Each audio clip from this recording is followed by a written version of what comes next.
Bolt ਹੈ।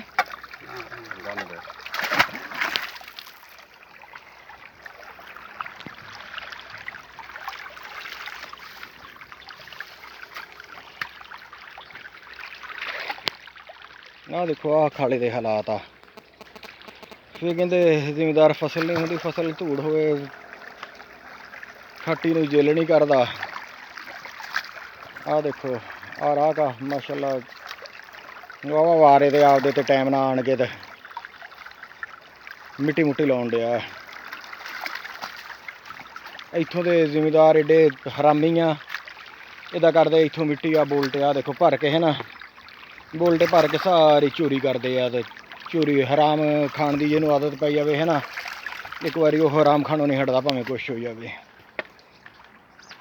ਹਾਲਾਤ ਵੀ ਖਾਲੇ ਦੇ ਪੂਰੇ ਹੀ ਆ, ਜਿਹੜੇ ਗਾਂ ਪਾਣੀ ਲਈ ਜਾਂਦੇ ਉਹਨਾਂ ਦੇ ਵੀ ਹਾਲਾਤ ਪੂਰੇ ਆ। ਉਹ ਖਾਟੀ ਕਰਨ ਤਾਂ ਪਾਣੀ ਗਾਂ ਜਾਵੇ।